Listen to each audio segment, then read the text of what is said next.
Welcome to the Waking Up Podcast. This is Sam Harris. Just did an event with Dan Harris at the Skirball the other night, which was fun. Thanks to everyone who came out. We spoke entirely about meditation and its benefits and what can be learned about the mind thereby. A refreshing conversation. As is the case with most live events going forward, I'll release the audio to podcast supporters when I get it. And as always, you can support the podcast by subscribing at samharris.org. My event at the Theater at Ace Hotel with Antonio Damasio is coming up next week on the 17th, and I'm looking forward to that. There are still tickets available, and if you haven't been to the Ace, it's an incredibly cool theater. I've never done an event there, but I've gone to events there. Anyway, it should be an interesting conversation. So if you're in LA, I encourage you to come out. There are also some student tickets available. And if you're a student, you can email info@samharris.org from a .edu address to get the code. The event will also be live streamed for supporters of the podcast. So if you're a subscriber to my website, you'll be able to view it there live. And then the video will be archived as well. So just like my first book club event with Steve Pinker. Contrary to what I said last time, the video won't be available immediately after the event. It takes a day or two to get it and archive it. So you can watch it live or you can watch it afterwards, and that may be 1 or 2 days afterwards, but then it'll be on my site permanently for subscribers. A few more events to remind you of. I've got events this summer with Jordan Peterson and Douglas Murray in London and Dublin. Those are very big venues. I think those are 8,000-seat auditoriums. So I can only imagine there must still be tickets available there, but those should be interesting. And I have some day-long conferences in Australia and New Zealand in August with Douglas Murray, Maajid Nawaz, and Eric Weinstein and Brett Weinstein. And Josh Zepps is moderating. So those should be fun. I also have an event in Toronto with the physicist Brian Greene in September. And there may be a conference along the lines of the ones in New Zealand and Australia coming together in New York. Still working out the details of that. So if you're interested in live events, check my events page at samharris.org/events. And if you want to hear about events and podcasts and articles and books and whatever else is coming from me, I recommend that you join my email list. Email is still the most reliable way to hear from me, and I've been spending much less time on social media, so email is best. Okay, just a little housekeeping for today's episode. A few episodes back, I presented audio from an event I did with Christian Picciolini in Dallas, and that was a fun event. I enjoyed speaking with Christian a lot. Christian, if you recall, was a former neo-Nazi skinhead. In fact, he was the leader of the Hammerskin Nation, and as a young man, he spent many years living like a character out of Clockwork Orange. But then he turned himself around and is now a deprogrammer of white supremacists. But unfortunately in that podcast, Christian said a few things that don't seem to have been strictly true. And as the weeks have passed and that podcast has continued streaming, I've heard from 2 people who consider his remarks to have been unfairly damaging to their reputations. This is a problem that I am quite sensitive to, given what gets done to me by my critics. Somewhat ironically, Christian seems to rely on the Southern Poverty Law Center for much of his information. But this is an organization, as many of you know, which is undergoing a full moral and intellectual self-immolation. In fact, Christian is confused enough about the stature of that organization that he retweeted an article from the SPLC website wherein I am described as a racist recruiter for the alt-right. He has since apologized for that, but the fact that he could have done an event with me and spent 3 hours with me talking about these things and still thought that article was worth retweeting bespeaks a certain level of confusion about what's happening over at the SPLC.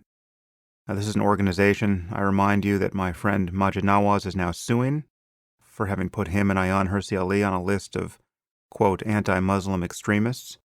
Maajid, as you know, is a Muslim reformer and someone who's actually attacked by the far right as a stealth jihadist. rather often, while being attacked by dummies on the left as an Uncle Tom. But no one on the left has been so stupid as to allege that he's an anti-Muslim extremist. That is, until the Southern Poverty Law Center got into the game. And like many on the extreme left, when confronted with their errors, they never apologize. They just double down. And while they don't seem to worry about the treatment of women and gays and freethinkers and apostates in the Muslim community, they imagine that anyone who does worry about those things must be motivated by, quote, hate. And if you watch their Twitter feed, you'll see that the SPLC is now worried about things like Cinco de Mayo being an act of, quote, cultural appropriation. So children appear to be running this organization now, and unfortunately these children have at least $500 million to play with. So it's a problem. It's a problem that journalists rely on the SPLC for their information, and it's a problem that people like Christian do too. Anyway, the two people who contacted me in the wake of my podcast with Christian were James Damore, author of the infamous Google memo, and Stefan Molyneux, a Canadian YouTuber with a very large following. At our event, Christian described Damore as a member of the alt-right, to the surprise and consternation of many people in the audience. And he made several specific claims about Molyneux, which concluded that he was a Holocaust denier, or at least something very close to a Holocaust denier. Denying the Holocaust is actually illegal in Canada. He also said that Molyneux had been in conversation with David Duke, the white supremacist nutcase and former Grand Wizard of the KKK. And while I didn't know enough about Damore and Molyneux to challenge Christian's claims on stage, I certainly didn't endorse them, and when we got pushback from the audience, I said that I didn't know enough about these guys to fact-check Christian in real time. However, I've since come to believe that all of these specific charges are false. And given how concerned I am to represent the views of other people fairly, even the views of people with whom I may disagree, in fact, especially people with whom I may disagree, I've decided that we should re-edit those podcasts to remove the misleading statements. So I think Christian is just probably flat wrong about Damore. I still don't know why he thinks he's a member of the alt-right. Perhaps because he appeared on Molyneux's podcast. And as for Molyneux, I don't doubt that there are many things that Christian would like to criticize him for, but that should be for views that Molyneux actually holds and for things that he's actually done. And I spoke with Molyneux on the phone last week, and it was clear from our conversation that these two specific charges were false. He claims to accept mainstream historical accounts of the Holocaust, and making that claim is tantamount to proving that you're not a Holocaust denier. It's very easy to prove you're not a Holocaust denier. You just have to accept the mainstream account of the Holocaust. He also assures me that he's never spoken to or otherwise communicated with David Duke. It seems that Duke just retweeted Molyneux once, and Christian took this to mean that the two were in league with one another. If we're all culpable for the people who retweet us, no one will escape hanging. That simply cannot be the standard by which you identify someone as a racist or anything else. So, given what I've since learned, I wanted to correct the record and apologize both to James Damore and Stefan Molyneux for whatever hassle that episode of the podcast created for them. Needless to say, this shouldn't be taken as an endorsement of anything these men have said or done in the past, or will say or do in the future. In fact, I don't know much more about Damore and Molyneux than I did when I was sitting on stage with Christian in Dallas several months ago. But it's important not to spread misinformation about people, and to apologize when one has. So I wanted to do what I could to correct what has been said about them on this podcast. And the audio from my event with Christian, that's under my control. I can't control what people have done with it by sampling it on their own, but the YouTube and podcast versions that I own have been corrected. Okay, and now for today's episode. Today I'm speaking with Tamler Sommers. You might know Tamler as one of the hosts of the Very Bad Wizards podcast. He's also an associate professor at the University of Houston. He holds a PhD in philosophy from Duke University, and he's the author of a very interesting new book titled Why Honor Matters. And today, Tamler and I get deep into the topic of honor and why it might still matter. He certainly thinks it has more value than I do, so we agree on points and disagree on others. But the whole topic is fascinating and consequential, and I hope you feel that we have done the topic some justice. And now, without further delay, I bring you Tamler Sommers. I am here with Tamler Sommers. Tamler, thanks for coming on the podcast. Thank you for having me. We've done a bunch of podcasts together. I think mostly you and David Pizarro have been on mine once, and then I've been on yours at least twice, I think. There were 2 marathon sessions, and then there was you came on when we had just a bunch of guests on All right. to say what you'd changed your mind about. Right. So for those who aren't aware, although I will have introduced you before this, you are one of the hosts of the Very Bad Wizards podcast, which I love and widely recommend. And you are a philosophy professor and the author of a book that was just published this month, Why Honor Matters. Yes, why honor matters. We'll talk about the book mostly. I guess we could also wander off the book, but the book I just got a couple days ago, so I haven't finished, but I've read enough of to know that it's quite interesting and relevant to many questions of how we live both personally and how we organize society. You're especially concerned about the justice system, so we'll get into all of that. But before we do, I guess, how did you come to this defense of honor? Because there's something rather archaic about waking up one morning deciding that we need more of an honor culture rather than less. How did you stumble on this problem? Yeah, I mean, this was one of those happy accidents that sometimes you get in academia, where I did, as I think you know, my PhD work, my dissertation on moral responsibility and free will, and I defended a skeptical view, much like yours. And I was particularly concerned with how our retributive intuitions evolved. Our intuitions that people deserve to suffer, that people deserve to be punished, deserve to be blamed, and so I was looking at a lot of kind of cultural and genetic theories in evolutionary biology, and someone recommended to me a book called Culture of Honor by Richard Nisbett and Dov Cohen. Richard Nisbett, a now kind of accidental rival of yours. Yeah. But this is just a fantastic book that they wrote. And their idea was that people in the American South, because they are descendants of the Scotch-Irish herders, they tend to subscribe to more of an honor culture than people in the North. And they presented a bunch of experiments that showed this. And so I read the book, and their idea is that these norms and these values tend to emerge in certain kinds of environments, with a particular ecology, with a particular kind of social arrangement.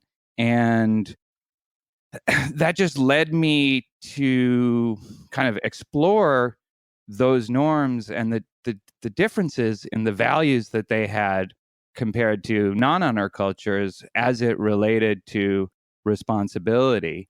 And one of the things I found was they really don't emphasize control as much as a necessary condition for being responsible or blameworthy. In fact, you could be responsible for something that you didn't even do, but a member of your group did or a member of your family did. And so this became, for me, this huge project of looking at cultural diversity in people's attitudes about responsibility and freedom. And so I wrote a book about that. It's called Relative Justice. It's more of an academic book than this one. But at first, it was just sort of a kind of a curiosity. It was something that I thought was really interesting. And then I found myself getting drawn to some of the values in these cultures and recognizing the absence of some of those values in my own life and in the life of the United States, for better and for worse. But I started to think for the first time, maybe for worse in a lot of ways. And that led me to actually start exploring the idea of a defensive honor, like an honor comeback, Mm-hmm. reclaiming it in a way that, reclaiming honor in a way that will sort of contain some of its dangers, but harness some of its virtues.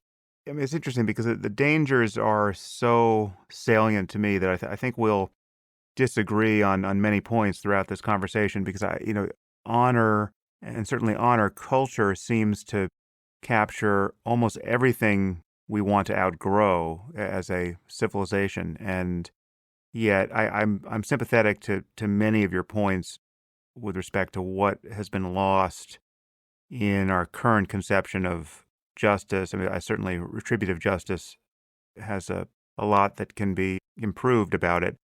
The notion of honor does appeal to something very deep in us, and to forsake that appeal across the board comes with a price. I think we have to acknowledge that we pay a psychological price and a social price for just jettisoning these apish values. So it'll be interesting because I think there'll be clear disagreement here, but there is a gray area, and I think perhaps even most of it is gray, and we'll converge on some points. So before we get into the details of honor culture and its application to justice in particular, what is honor and how does it differ from its counterfeits like dignity or self-esteem, which really anchor more of our modern liberal values?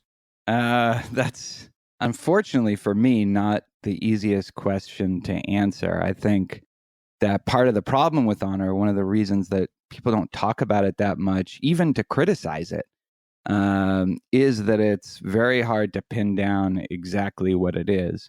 And this is especially true in philosophy. There's so little philosophical work on honor, that it was hard to even find kind of a target or a critic that I could hone in on in trying to write the book. It's a messy concept, and it can mean a lot of things in a lot of contexts. Philosophers especially don't like their concepts messy, but I think this is one of its virtues, actually, is because I think its messiness as a concept is well suited to the messiness and complexity of our, the choices we have to make, and the relationships we kind of have, the social relations. But that's dodging the question. Let me just at least try to give some characteristic features of communities that are honor oriented. So one of the things you find across various honor communities is a heightened concern for personal reputation, um, and a heightened concern for group reputation. So I mean, are we all value our reputation to some degree, but in honor cultures that is ramped up quite a bit. And along with that comes a heightened sensitivity to insults and a heightened sensitivity to slights or challenges to your reputation. Because if somebody challenges your reputation and you back down, then that's a source of shame in most honor communities. So there is this strong conviction that people should handle their own business in honor cultures, that they should stand up for themselves when they're challenged and not turn to third parties to resolve their own conflicts. And so that's why you have like stop snitching campaigns in the honor culture of the inner city and urban gangs, and like in baseball and hockey players. I talk a lot about baseball and hockey because those I think are the most honor oriented sports. When they get into their beefs or feuds, they don't speak to the media, they don't speak to the league. There's a strong code that you have to handle any offenses against or challenges or insults to the team themselves. You keep it all in-house.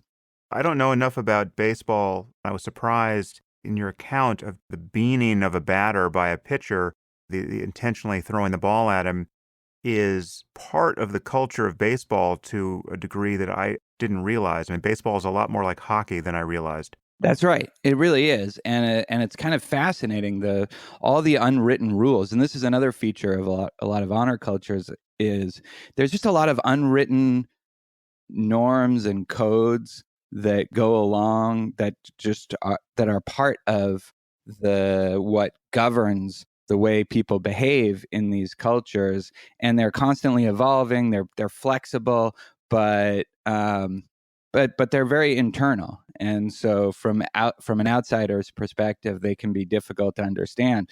But yeah, I mean, you can hit a home run in baseball and walk a little too slowly, run a little too slowly around the bases, and then that will make you a target for the next time you come up to the plate. There's just so many. It's a pretty Byzantine kind of and dramatic and kind of fascinating set of rules that govern, when you're supposed to get payback, when you're supposed to just just accept that you're being hit by the pitcher because you understand that they have a grievance and they need to get their revenge and then get it over with, and you can move on. And that's very typical of honor cultures. And I think baseball and hockey are examples, in my mind, of successful honor communities because they're able to contain the conflicts and not let them spin out of control. Other features of honor communities, they tend to place higher value on virtues and character traits like courage, hospitality, loyalty, integrity, and maybe this is one of the problems you're going to have with them, solidarity with a particular group. There's a real sense of collective identification and collective responsibility in honor cultures. And there's a sense of tribal, like they're tribal. There's a real tribalism to honor cultures. But I think that word right now, the way it's tossed around today, doesn't capture the sense in which honor cultures are tribal. Today, when we speak about tribalism, we often mean, and I think sometimes when you speak about tribalism and with people like Pinker, and we often mean people identifying with an ideology, like a political ideology or a racial or ethnic ideology. But in an honor culture, there is this sense of collective identification. There is this tribalism, but you're identifying with actual people, not an idea. Actual people, the people in your community who you know and who you interact with on a day-to-day basis. And so that's the sense in which honor communities are tribal. There are two examples that come to mind that really crystallize what is attractive about honor and what is obviously pathological about it. And I guess I'll just float both of those to you, and because they seem to articulate psychological extremes for me. So, I mean, and there's one you reference in the book. You might reference both, but I saw one. You talk about the satisfaction that awaits anyone who watches YouTube videos where bullies get pounded by the people they were targeting. There's actually a site or a thread on Reddit called Justice Porn, which wraps up some of these videos.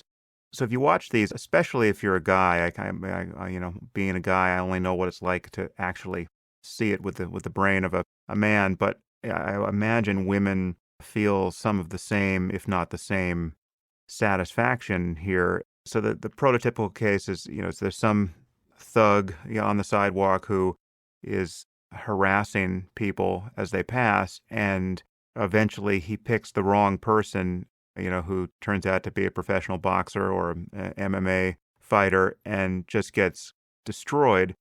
It's a perfectly encapsulated moral circumstance. It's really like just a mini morality play in like 2 minutes because this person's culpability is absolutely clear.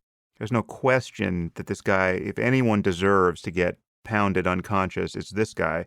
And then it happens, and it seems like a perfect result morally. And again, so it has the feature of there's no appeal to a third party. The person who is threatened is defending himself, in some cases herself. Okay, there's some great videos where women, wind up destroying the guy who was harassing them. Those are especially satisfying. And it's hard to see what's wrong with it except when you scale it to the rest of society. If you're going to run a society this way, you have to acknowledge that the full chaos and dysfunction of vendetta and vigilantism is the result. And civilization, as you mentioned Pinker, as he's pointed out again and again, in large part depends on our outsourcing the use of force to the state. And yet these videos would be very different if they just entailed somebody, getting on the phone and calling the police and watching the police show up and arrest the guy, which is how it has to work in an orderly society.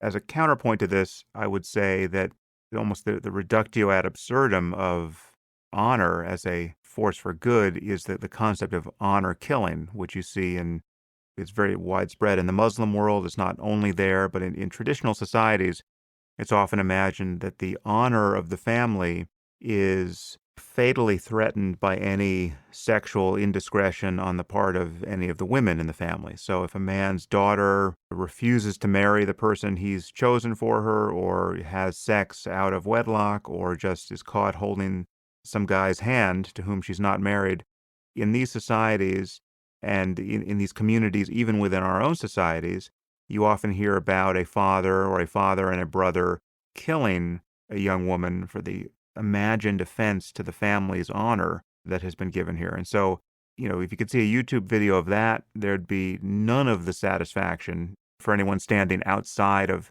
that circumstance. I'll just give you both of those examples to react to. Yeah. Okay. So let me take the justice porn one first, and then I'll address the honor killings. I mean, certainly nothing in this book is anything but horrified by honor killings, and I take it really seriously as a problem. But let me first go back to what makes those videos so satisfying. I think the way you framed it is that it's perfect justice because this bully gets exactly what he deserved. I mean, assuming that it is a guy, which it almost always is. And um and I think that it's even a little bit more than that, or it's significantly more than that, because you could imagine just a stranger punching the bully, just kind of a bystander, an impartial bystander punching the bully. And then that's not as satisfying. What's especially satisfying about those videos is that a person who was going to be a victim, who's going to be bullied, stands up for themselves. And the sense of respect that comes with that, self-respect, respect from the community, respect from the people who are watching, I mean, it's palpable and you can see it, and it's tangible. And sometimes it even comes from the bully. Sometimes even the bully respects the person that just knocked them out because they stood up for themselves. That's a very common dynamic. And that is exactly what is lost when you marshal out these kinds of conflicts to some impartial third party. That's why, I say in the book, it's not justice porn. It's not even remotely justice arousing to, have the bully be taken away by a security officer or the principal and get suspended or even expelled. At that point, it's like, well, maybe the school needed to do that because of the harm that he was causing, but that's sort of the lesser of evils rather than an assertion of self-respect. Now, sometimes that's not possible, and that's the problem. That's the problem with honor cultures, is sometimes the power imbalance is too great and you can't stand up for yourself. And you need third parties to come in and prevent great injustice.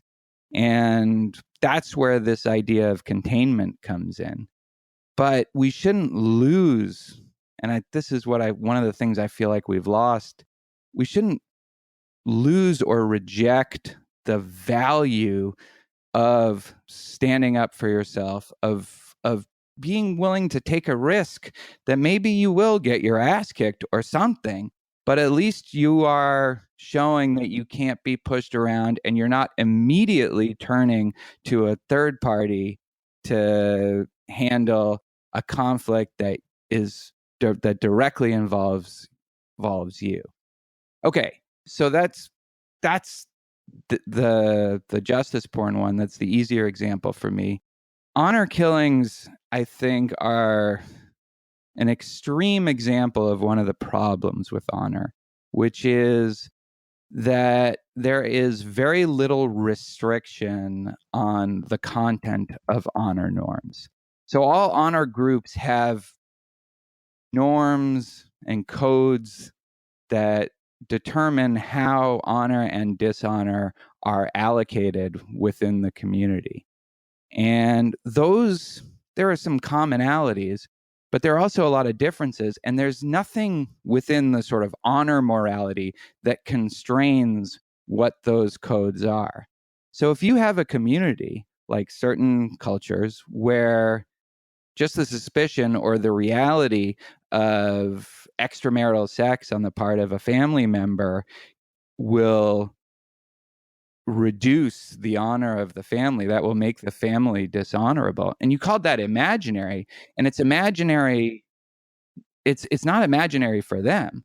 They are dishonored, and they are treated poorly by the people in that community. Now that's a fucked up. Are you allowed to swear on this podcast? Yes, indeed, you are. That's a fucked up norm, right? That's a fucked up way of allocating honor and dishonor, and especially dishonor or shame in this case. But that's what happens in these communities, is that the family honor and all the privileges that come with being an honored member of the community, and all the shit that comes with being a shamed member of the community, that will happen to the family unless they act in the way that they feel they need to they need to act. And often they don't want to do it. Often it's like a duty. It's like some sort of weird, perverse duty, moral duty, that they feel like they have to kill the sister that they love, or the daughter that they love, in order to preserve the family's honor for generations. And so this is a huge problem with honor, that we don't have those kinds of restrictions about what the norms will be that determine how honor and dishonor are allocated. And that's another goal of containment, is to make sure. So, in my world, if you find an honor community where this is their way, this is their value, this is their way of allocating honor and dishonor, then you don't allow that. So you do need some kind of higher authority that will enforce a minimal respect for human rights in a way that would rule out honor killings. But again, that doesn't mean you throw out the baby with the bathwater. That doesn't mean that the fact that there are honor killings in the vast minority of honor cultures across the world and throughout history. I mean, it's a tiny, tiny percentage of cultures that find this to be morally acceptable or not dishonorable to kill a family member. The fact that that exists doesn't mean we should throw out honor and all the motivational benefits that come with it.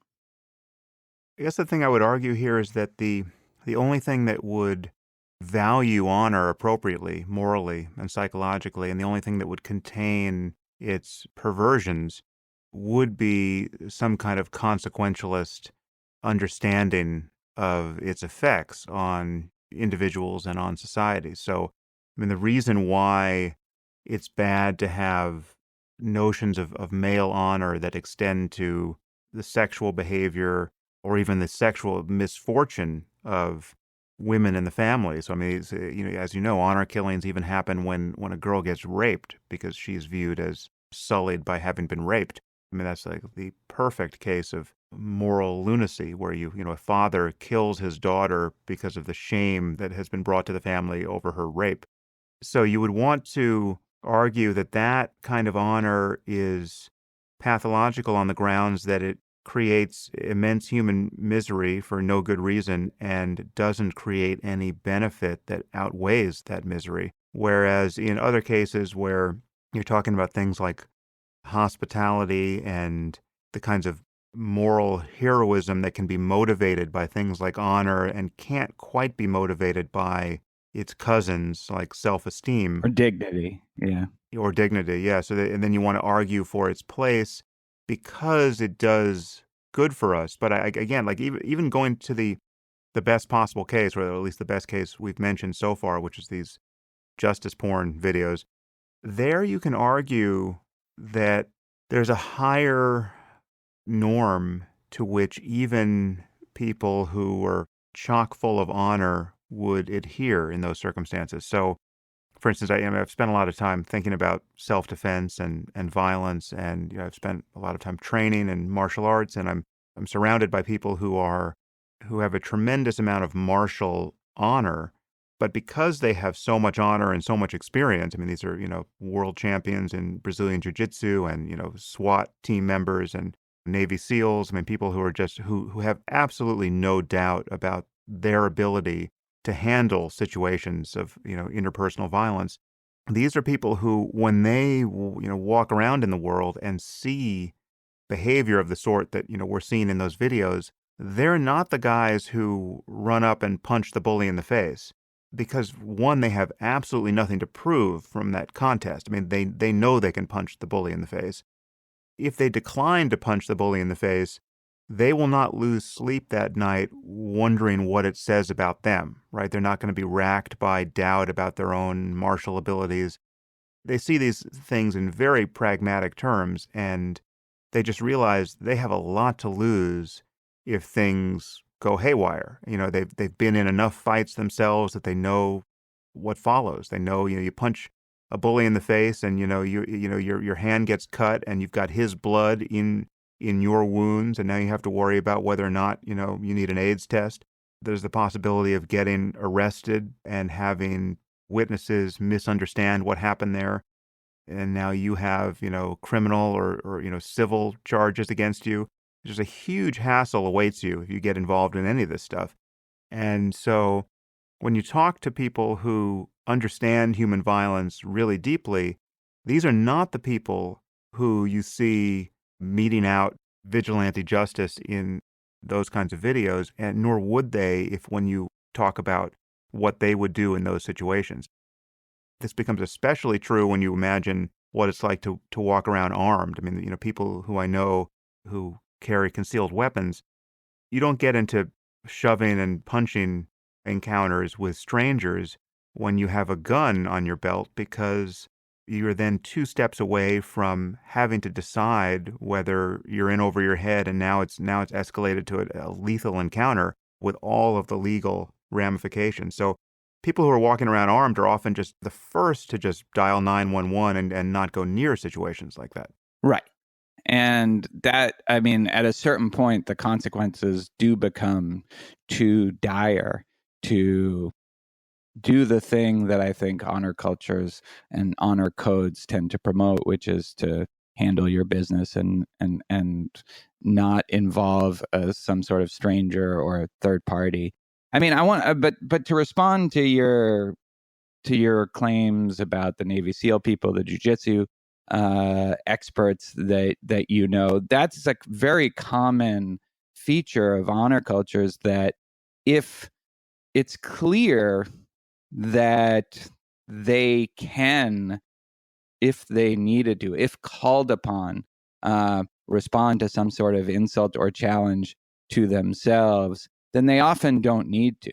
I mean, the whole reason some of these honor norms on this aspect of honor norms evolved is to give people an incentive to preserve a reputation that means you can't be messed with, right? And they have that reputation already. They have nothing else to prove, as you say. But Tamla, except they might only have it in their head in that context. I mean, so if you imagine you're traveling with your wife and you're in a bar that you've never been in before and will never be in again, and you don't look like some colossus who would scare people at a glance, but you're a Navy SEAL or whatever who has no doubts about his ability to protect himself and his wife, and you might even be armed, say, right?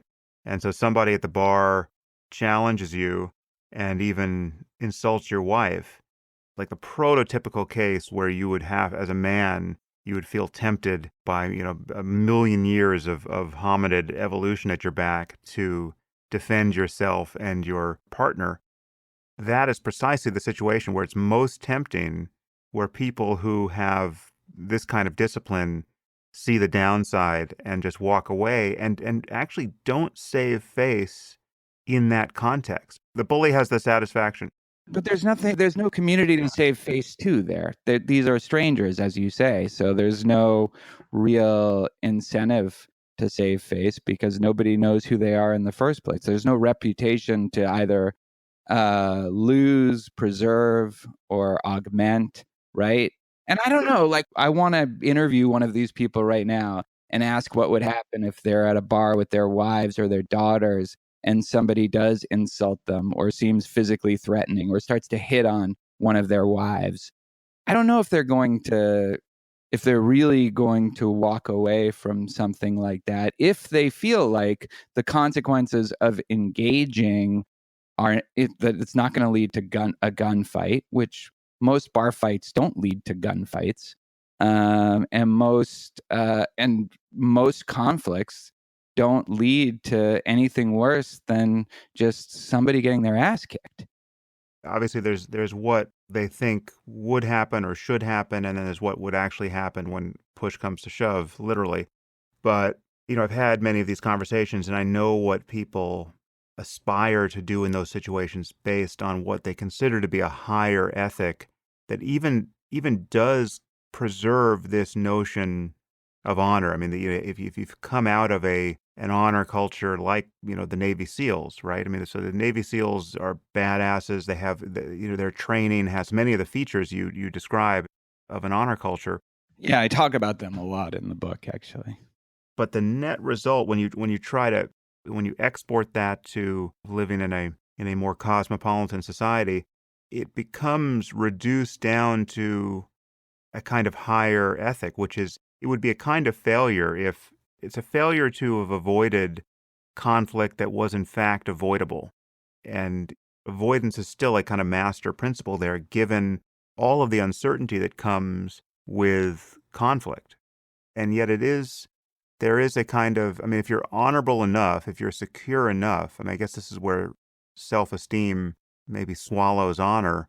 If there really is no threat to your view of yourself when backing down from a challenge, then you're free to do it in a way that somebody who is more threatened isn't.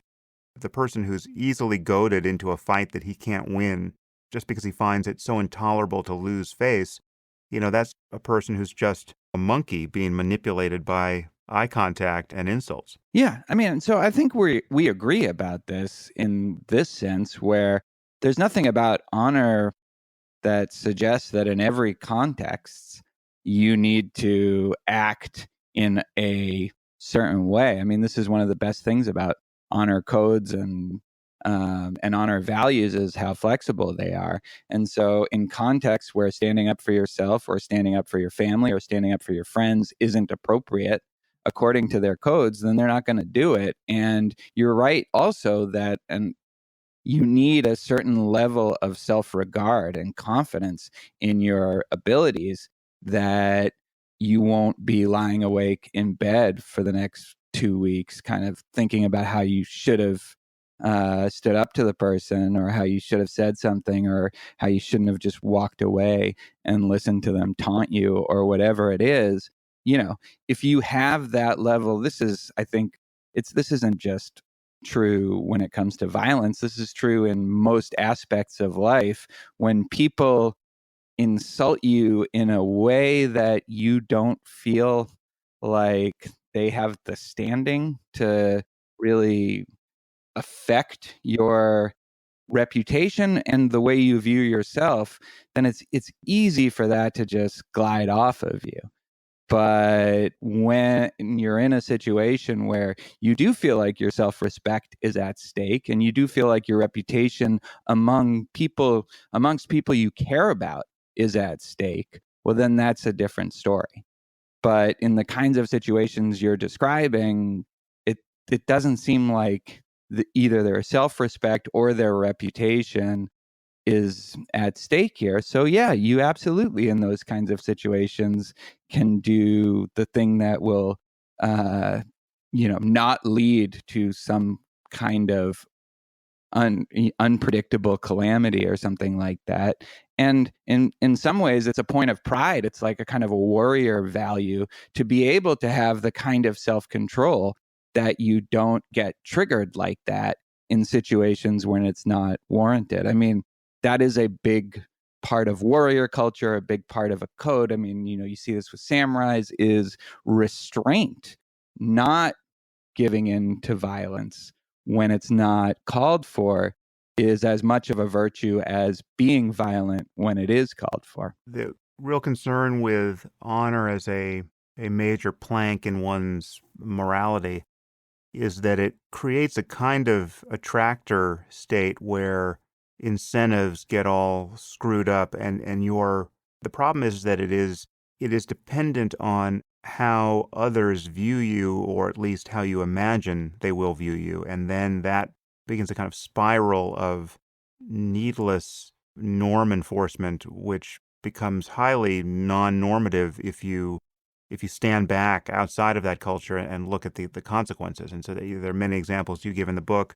One example, which I often think of here, is prison culture, where incentives are so badly aligned that even good people will reliably turn into monsters simply because there is no alternative, given what everyone else will do to them if they don't prove that they can be monsters. Right. You have to project a kind of almost insane toughness so that you're not taken advantage of and um, and punked, and that's true for people who just aren't like that, who aren't disposed to that, but that they have to make that part of their identity. This is true. Elijah Anderson, a book I quote a lot in the book, the sociologist Elijah Anderson, and his book Code of the Street. But this is also true, I think, of young kids in certain urban neighborhoods.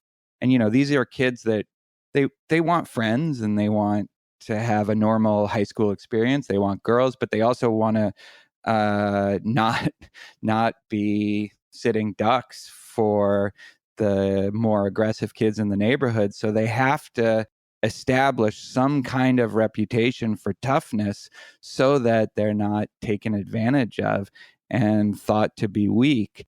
And again, even if that's not who they are, even if they don't have a kind of disposition for violence or aggression, they have to project that, and they have to do it. This is just their environment. This is just the environment in prison. You have to project that kind of image, and when it's successful, they can do it and not have it swallow up their identity entirely. Because there is this kind of tricky point, equilibrium point, where you've shown that you're tough enough that you can handle any challenges and insults that come at you, but nobody feels like you need to go any further than that. And then they'll just leave you alone. So if you can project this image of being violent, if called upon to be violent, then you don't actually have to engage in acts of violence and you won't be the victim of violence. But if you're not able to do that, then you're more likely to be a victim. Right. But so all of that seems to be an advertisement for some prior stage of humanity that we are wise to have outgrown, at least outside of a prison or outside of a gang or outside of a ghetto that's crime ridden, or these are all places we are busily leaving, both as individuals and who are lucky and as societies, which are structured along different lines. And yet you seem to worry we're leaving something critical behind in that flight. We're leaving the values that come from how to survive in those kinds of environments, because we have not, as a society, figured out a way to extinguish all these kinds of scenarios and social environments where people will be threatened in this way, and where your reputation can ensure that you'll either be left alone or that you'll be a kind of a victim. And, while the fact that there are prisons and the conditions in prisons which are abhorrent, and the fact that there are these really poor neighborhoods where people are desperate, that's obviously that's a bad thing. But that doesn't mean that every value that comes from those kinds of environments and how to handle yourself in those kinds of environments, that can actually be a real positive that we shouldn't lose just because we're so worried about the kinds of conditions that these environments have, poverty or prison. I mean, a good example is, I think, the military and the soldiers there. They develop a kind of code and a strict honor code in the Navy SEALs you were talking about, right? They have a code that is crucial to them, important to them. Um, Involves collective accountability, collective responsibility, um, never leaving a brother lying out in the field, right? And then they leave those kinds of environments, but they retain the values that they acquired in those environments, and the kind of environments they go into, and the kind of environments that necessitate having embracing those kinds of values. They're often really dangerous and something normally we would want to avoid. But the values that they bring out of that is something that stays with them for the rest of their lives.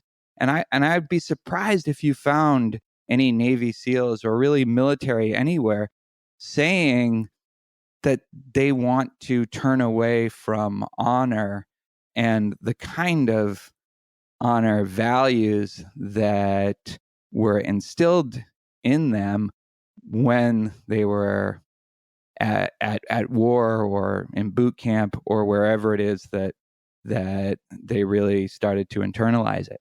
Mm.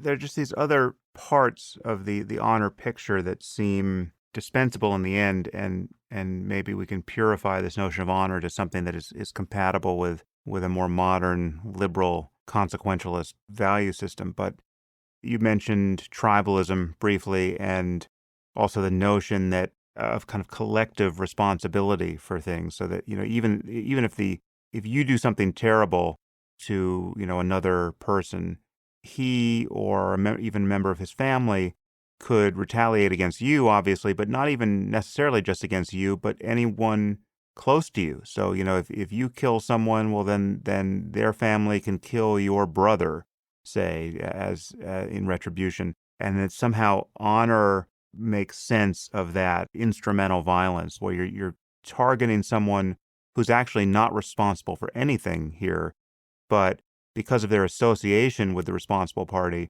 it's deemed legitimate to target them because of the effect that will have on the person who you actually do have a grievance with. See, I disagree with that interpretation of collective punishment and collective responsibility. I don't think it's instrumental. It often achieves instrumental goals, like, showing that the family is not to be messed with. But I think in honor cultures and true honor cultures, they think it's just. They think if someone from your group, I mean, in an easier to relate to example, when you get into a beanball feud in baseball and the opposing pitcher hits one of your batters, if you're in the American League, that pitcher isn't going to come up to the plate So you're going to just hit another guy on that team. And yes, there's instrumental value in doing that to show the other team that you can't throw at your players, but there there's also a sense that this is the right thing to do. This is the just thing to do. That if that team has a pitcher that will do that, then everyone on that team is accountable for that. And I think, that maybe seems irrational, certainly from a perspective that we come from where individual responsibility is the only thing that can possibly matter. And as you believe, and I used to believe, you can't even really make sense of individual responsibility, moral responsibility in the kind of desert entailing sense. That just seems totally insane. But I think there's a lot of moral advantages to that kind of attitude. And I think you can see them when you think, look, it's not just about punishment. It's not just about getting revenge on some family whose brother may have injured or killed your family member. It's also about like making up or compensating somebody for something that your family member did, right? It's that same instinct, that same norm that encourages, that motivates people to say, look, I know it was my brother who harmed you, but my brother can't make it up to you. My brother can't make this right, but I can. And I feel obligated to do it. Yeah, that resonates with me. And the only reason they feel obligated is because they feel that sense of collective identification, that sense of collective responsibility. Well, even though I didn't do it, I had no control over whether my brother did it or not. I still feel an obligation to try to make it right, to try to make up for what my brother did. And you see that in honor cultures quite a bit as well. So it's not all the dark side of these blood feuds and Hatfield and McCoys and these long multi-generational cycles of violence. It's also a sense of justice that, yeah, it's not just you. You're responsible for the people around you. And that also, as a side benefit, encourages a healthy amount of self-policing within groups. Because now you know that if one of your group members fucks up, you're going to have to pay for it in some way. I'm certainly open to the utility of all of these ideas and social structures. Again, the cash value for me morally is always the consequences of thinking in these ways and obeying these various norms. And yeah, so I mean, you allude to my view of free will as undercutting any notion of real responsibility in the ultimate sense, or as it's imagined to exist by people who believe in free will. But You would think that's like ultimately just as irrational to think that somebody is individually responsible as some for an act that they did, as it's no more rational to think that than it is to think that you're responsible for what a group member did, right? I mean, according to your view. except for the consequences of holding people responsible in those cases. I mean, the reason why it makes sense to hold you responsible for much of what you do is that doing that reliably modifies what you will do in the future. Whereas if I held you responsible for what other people did, it can't actually modify what other people will do in the future unless you are a lever that influences them reliably. Your brain will influence another person's behavior less reliably than his brain will. And that's why the locus of control is the other person. Well, that depends on the situation. If you have a tight community where there's a lot of self-policing and a lot of people keeping a lid on their fellow group members' behavior, then there can be plenty of utility in punishing. Then the question is, what is wrong with instrumental violence? Like, what is wrong with kidnapping the children of a bad person and, threatening to torture them to influence that bad person? Well, you don't have to be a Kantian to see that there's something unsavory about living in a world where at any moment innocent children can be captured and tortured so as to influence their parents, because we've just discovered this is a great way to influence parents. Other things begin to shift once you start treating people as props in this way.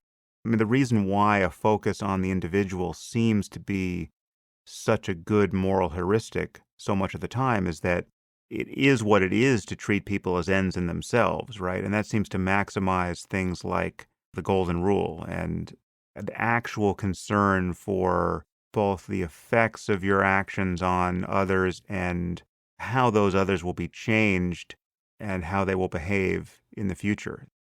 But these are empirical claims that you're making, right? So it you could certainly imagine worlds where it just wouldn't be true that holding the locus of responsibility at the individual level um, doesn't produce the best consequences. And there are probably environments where, like actual environments, not just imagined environments, but actual environments where that's not the case.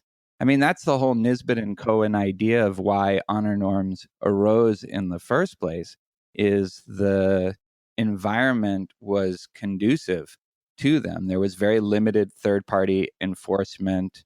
There was very high cost of getting your family or group being a victim of a raid that could completely destroy the wealth of your entire family, because they're herders and the animals are all they have. So if someone steals the animals, they don't have anything anymore.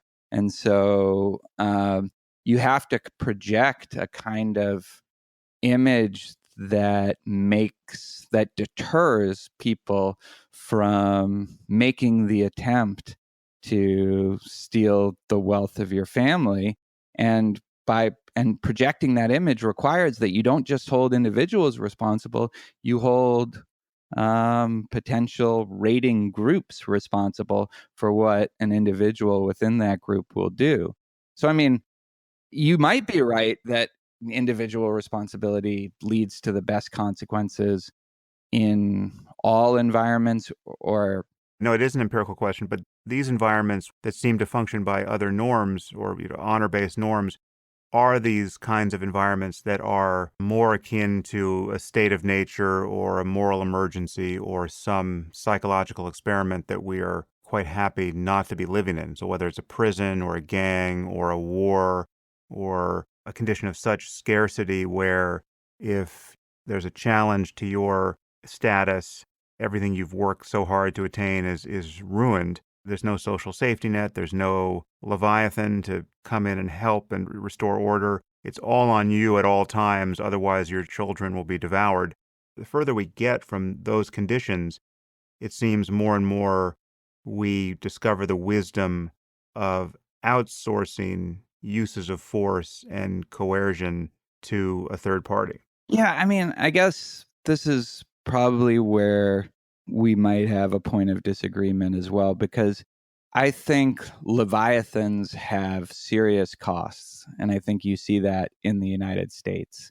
We have such an aversion to violence that the response to an uptick in violence in the 70s and 80s led to a prison population of 2.3 million people and led to some of the conditions that we talked about earlier. And that has sort of trickled down to school discipline policies, zero tolerance policies in school for violence, which I try to show has created a kind of school to prison pipeline, and many other people have shown it better than I have. And the I think we're wrong to assume or to congratulate ourselves that we live in this perfectly enlightened culture, when the costs of having such a strong central enforcement system are so high, and they're often invisible to us. I mean, we don't see the people who are in prison. We don't see what they have to go through. We don't see the suffering that's caused. And that is a direct result of us deciding to marshal out every conflict that we get into to a specialist, and being unwilling to take the risk of being a victim to violence, so that we have to get everyone who has a propensity for that off the streets for a long time. So I think that we have to reckon with the costs of what this kind of ability that we have to just not handle when we're challenged ourselves, that's come at a tremendous cost, and it's a cost that we don't often experience, but that people behind bars experience way too much. And often the racial disparities there are completely unjust. I'm sure you agree with this, and unjustifiable.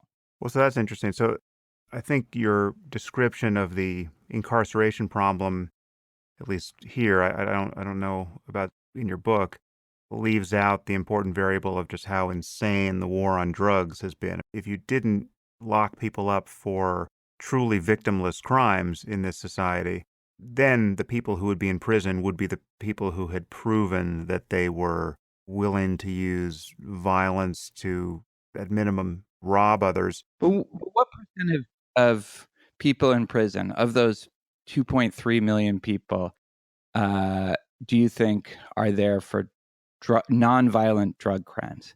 I would think it's probably at least a third, but I would bet it would be closer to half. It's like 5 to 6%. No. So drug sentences in general are responsible for 16% of prisoners in state prisons, which is the vast majority of the Right. prisoner population.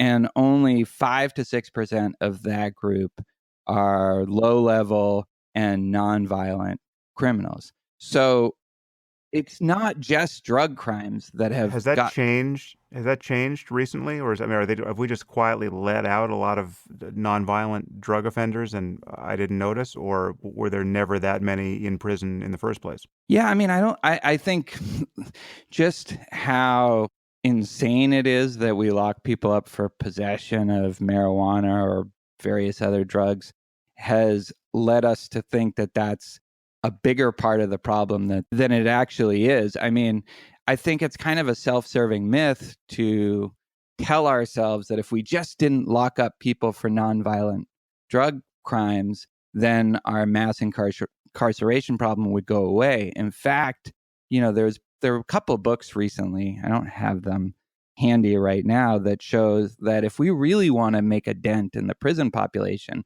we need to not just stop putting people in prison for nonviolent drug crimes, but reduce the amount of time that people spend in prison for violent crimes. I just Googled this, so here clearly is the basis of my confusion here, which is that in federal prisons, half of people are locked up for drug offenses. But as you say, there's only 200,000 people in federal prisons and nearly 1.5 million in state prisons. And there, as you say, 16% have drug crime as their most serious offense. I've clearly been advertised to with the federal prison data and not the state prison data. So then you sound like you're doubting the wisdom of locking up people who have proven their willingness to use violence against innocent people in our society to steal their stuff or rape them or, in the extreme case, kill them. Why would you be skeptical about that? I'm I'm not skeptical of locking up rapists or murderers uh, or people who are offenders, of serious assaults. I do think we have to think long and hard about how much time we put people in prison for some of the less serious violent offenses. And, one of the big things I promote, really the thing that is most exciting to me in the book and that I'm most excited about pursuing in future research, is restorative justice as a way of addressing both nonviolent crimes, but also violent crimes, and allowing victims and offenders to get together and determine within boundaries how they can resolve the the conflict that they had. And I think this, with violent offenders, when this has been implemented, when restorative justice models have been implemented, it can be extremely effective, both in involving the victim and making the victim feel less alienated by the justice system, and also really effective for the offender in understanding the consequences of the personal consequences of what it is they've done.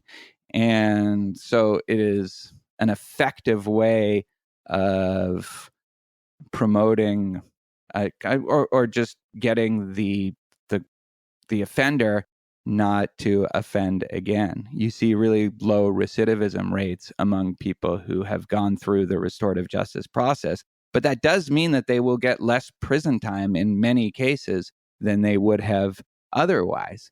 And so, yeah, it's not that you never put these people in prison, it's that you think long and hard about the length of their sentences and whether the kind of justice system that we have is the best way of handling those kinds of offenses. I would be the first to admit that given that most people who go to prison will be coming out of prison and back into society, we want prisons to be very different places than they are, and we want to think about what the goal of incarceration should be. Given that prison tends to function as a kind of graduate school for criminality, the system is totally broken because these people come back into society having been given no tools by which to change their lives, and they've been given additional tools by which to harm others. So let's just talk about the justice system and how it's broken, and how would you differentiate retributional justice from restorative justice? Yeah, so this is where we might find some common ground, I think, because I think both of us are no fans of retributive justice and that ideal as it's both practiced and promoted within the United States. I mean, your problems with it are it assumes a level of autonomy that in the criminals that is not something that they actually have. A level of free will, a level of moral responsibility that, when you examine it, um, doesn't hold up. For me, I just think this whole idea that we have where that you take an offense and you look at the severity of the offense and you look at the blameworthiness of the criminal and you match that to a specific punishment, and then everyone who has committed a crime with that degree of culpability is supposed to, this never happens in practice, but supposed to get that same punishment. That way of understanding criminal justice, which is the way that we embrace in this country, both at a theoretical level and at least is aimed for on a practical level, though not achieved. But I just think it's based on a kind of an illusory understanding of autonomy. So I agree with you there, and it just doesn't hold up rationally. I mean, there's no basis for it, and the effect of it is to exclude the victim entirely. The victim becomes this kind of vessel just to determine the severity of the wrong. But after that, their needs, their desires, what they want, that's completely excluded from the criminal justice process. And so restorative justice is uh, this recent movement that has gained some momentum, especially in Australia and New Zealand, maybe some parts of Scandinavia, and in the United States has gained a lot of momentum in the schools, to great effect, but not as much in adult criminal courts. It's making some traction in juvenile courts, but it's a movement that I can't endorse enough, that that takes direct aim at how depersonalized our current criminal justice system is. and our current disciplinary approaches in a wide range of domains of life are. So the essential principles of restorative justice are these. First, they view crimes or offenses as conflicts between individuals and only secondarily as violations against the state. So if you commit a crime in the United States, you go on trial, it'll be not you versus the person you harmed, you versus your victim, but it'll be you versus the state or the people versus Tamler Sommers. And restorative justice brings it back, no, it's not the state that got assaulted, it's me that got assaulted, it's the victim that got assaulted. And that's how restorative justice views the conflict as it actually happened, not um, as if it was some sort of imagined transgression against a undefinable population of people. So that's the first sort of essential principle. The second is that the primary aim of criminal justice is to repair the harm that was done, to resolve the conflict, and also to restore harmony within a particular community. And that the goal of the legal system should be to enable the relevant parties, the stakeholders, they sometimes call them, the relevant parties, the victim, the offender, the families, and other community members who are affected, that they can all actively participate in an attempt to find a resolution to that conflict, and to resolve it in a way that is meaningful and right for them.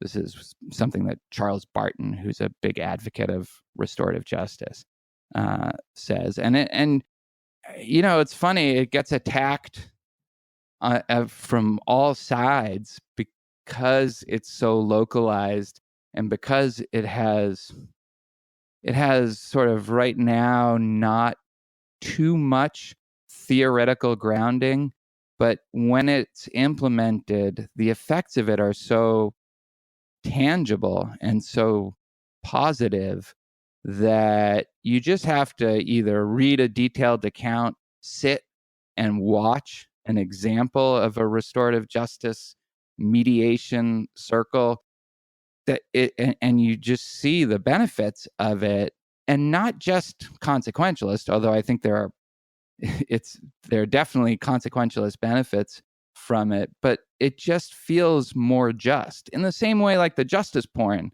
The victim standing up to the bully seemed like that was the perfectly just outcome. When restorative justice works, it's the same thing.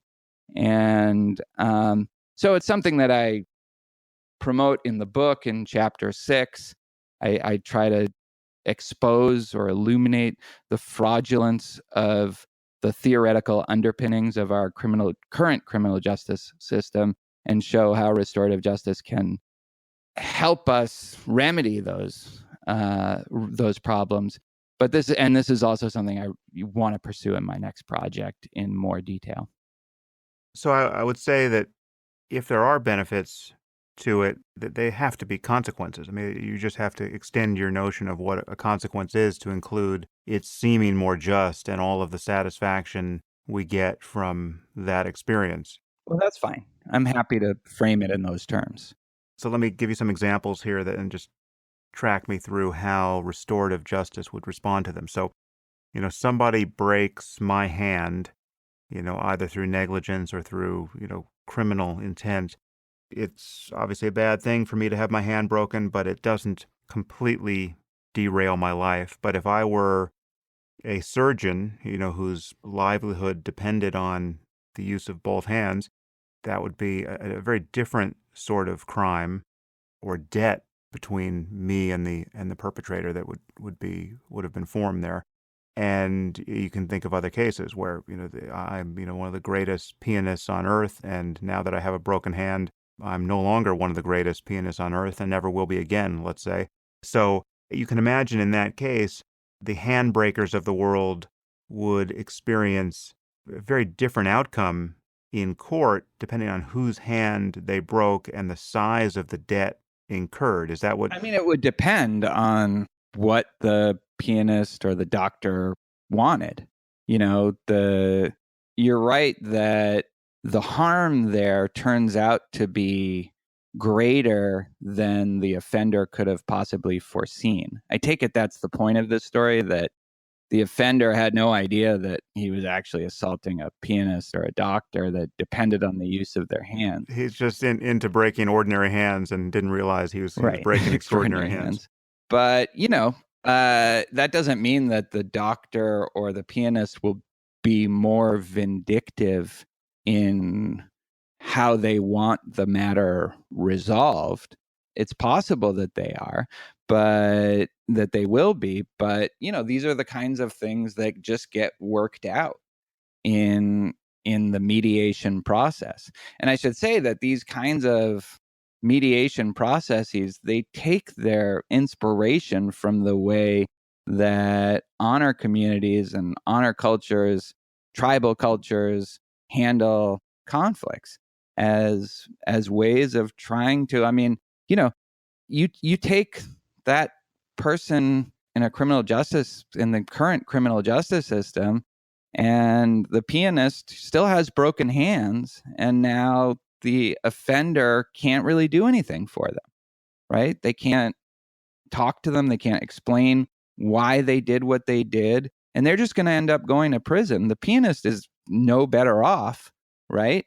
But at least if you have this kind of circle where the offender now is trying to make right what the offender did, and it will be hard in that kind of case, but at least there's an opportunity to do that in a way that our current criminal justice system denies, again, both in practical terms and in even in theory, right? Even in principle, it just shouldn't matter what the victim, all that matters is what could the offender have possibly foreseen when committing this crime. Well, then it seems like in this paradigm, you should be able to, if you can compensate the victim, I mean, given that the locus of concern here is the victim and not society, then, rich offenders should be able to just compensate victims and make them whole and then have no further punishment, right? So if Bill Gates runs around breaking people's hands, he should just find out at the end of the day what their hands were worth to them. And presumably everyone has a price, even surgeons, right? Here's 10 years worth of lost wages or 100 years worth of lost wages or double that. And, now you can just forget about being a surgeon. So two things on that. I mean, first of all, I think that not everybody is just going to be satisfied with getting money for people aren't concert pianists just for the money, right? So they're not going to be satisfied with however much money Bill Gates would give them.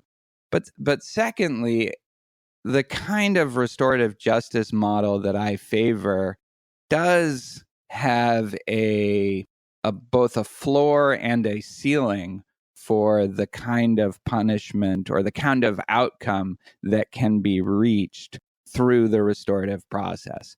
So if there's a certain crime, say physical assault, breaking bones, a stab wound, or whatever, there might be a kind of a minimum prison sentence that will have to be served, and certainly in every restorative model, a maximum sentence. So even if you have a really vindictive victim who wants the highest possible punishment, they can't go beyond whatever the ceiling, where the ceiling is set. But so you can't, if you're a rich offender, buy your way out of any kind of crime. There will always at least be the floor level punishment, at least according to the model that I subscribe to. Now, that said, if the rich offender can help to compensate for what they did in financial ways or in other ways, and the victim feels more satisfied as a result, and the offender kind of learns the implications of what they did as a result, that seems to me to be a good thing.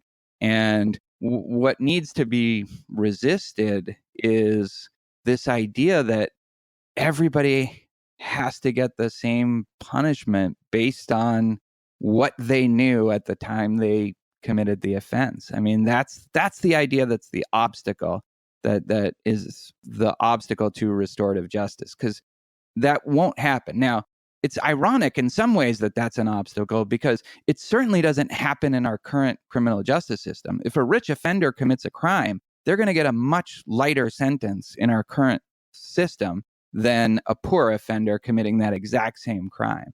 I mean, that's just the practical reality of our criminal justice system and the kinds of lawyers you can afford.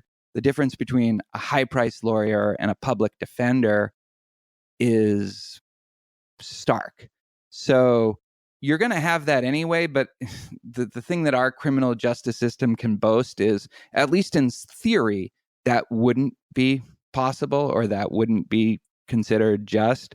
Whereas with restorative justice, even in theory, you can just definitely have different punishments for similar kinds of offenses, right? Based on what the victim wants and what the offender wants and how they resolve and the outcome that they want to reach. You just have to swallow that. But I think that's something that we accept in every aspect of everyday life, right? I mean, the example I use in the book is, if I go to a conference and my friend goes to a conference and we both cheat on our wives under similar circumstances, and then my wife throws me out, but my friend's wife decides to take him back and make the marriage work. Call it an open marriage. Or just like, no, I'm taking you back, but I'm going to be a little more vigilant this time. No more conferences, whatever that outcome is. Meanwhile, I'm out on the street and my wife won't talk to me. You're in the next justice porn video. Right. Like, nobody thinks, oh, that's not fair that they were treated differently for the same offense. It's like, yeah, of course the victim here, or the in this case the wives, get a say in how this outcome is going to be resolved, and nobody thinks that's radically unjust in any way. And all I'm saying is, we extend that general kind of flexibility and that incorporation of the victim's desires and interests and needs into other punishment processes, whether it's in the school or the juvenile courts or the adult courts. I'm definitely sympathetic to parts of this picture, although other parts worry me. So the clearest win here is that it gets rid of the notion of a victimless crime. That just goes completely out the window, which it should have, hundreds of years ago, because a crime is really a debt formed between the criminal and someone. But it seems to me that the debt can also it also extends in the case of most crimes, maybe all crimes, beyond the victim to the rest of society. And that seems to, I don't know that if restorative justice denies that outright or just puts less emphasis on it, but it seems to me that if you're actually worried about the consequences of human misbehavior, you want to know how people are affected in the aggregate from, various crimes. And I bet there are surprises in store for us. If we could get the data, we could be surprised to learn that some things that we consider to be fairly innocuous are actually much more harmful and confounding to human well-being, year after year, than things that strike us as just pure instances of evil for which people should be locked up forever. Well, this is what I think. Like, the floor and the ceiling are set by these kinds of consequentialist considerations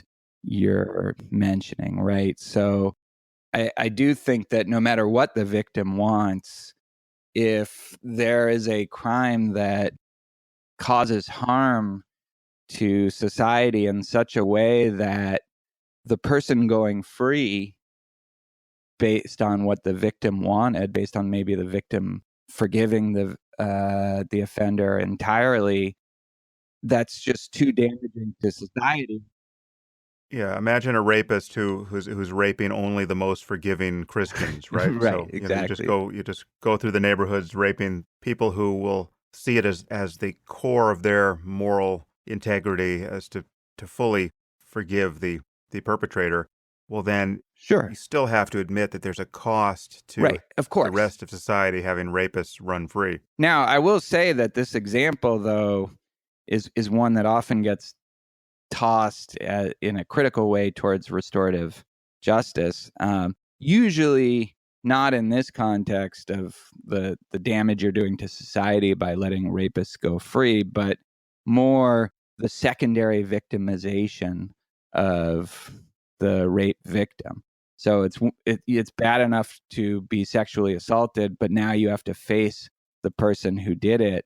But in fact, Oh, so you're saying that, just so I understand you, you're saying that the process of just kind of going through the restorative justice procedure where the victim has to weigh in on what he or she wants, that process is often worried that that is sort of re-victimizing or it's an additional cost being imposed on the victim. yes, and that's the worry. And in some cases, that worry is real and actual. In a lot of cases, though, there is a degree of empowerment that sexual assault survivors or victims get when they face their offender in one of these kinds of conferences or mediation centers.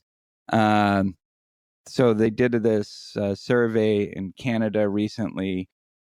89% of violent crime victims wanted to meet their offenders, and 70% of rape survivors said they would welcome the opportunity for victims to be able to meet with their offenders in in a kind of conference setting. So these kind of empowering effects that can come are, I think, surprising and something that you can only fully appreciate are if you either get a detailed account of these encounters or you're actually a witness to them. But but yeah, of course, to go back to your point, you need to set these boundaries that take into account what kind of message you're sending to potentially future criminals, right? To future criminals who might be thinking about acting in a certain way. So that's where the floor for punishment comes.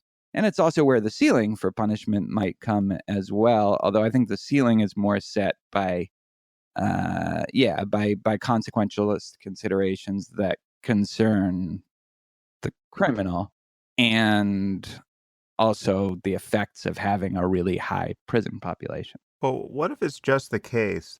Let's say we do this, vast analysis of human well-being and its antithesis, and we discover that the most costly crime at the moment is online fraud, identity theft and just stealing people's passwords and their data. And the cost is imposed in all kinds of ways that we feel, but in ways that we don't understand how these micro costs are aggregating. So, everyone's had the experience of trying to manage all their passwords online and hack back into their life. And untold hours are squandered with all of us failing to do this. And, people wind up dying because they're, trying to get into their iTunes account and they can't remember their password while they're driving so they can listen to an audiobook or whatever it is.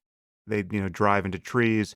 And this happens because there are billions of people suffering these little glitches due to all the people who steal passwords and steal stuff online. This is happening to people by the billions every day, year after year.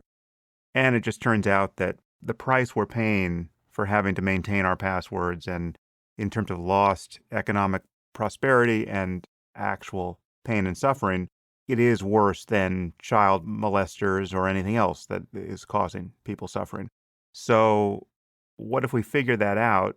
Would the rational and just thing to do be just to actually punish that crime more severely than any other crime?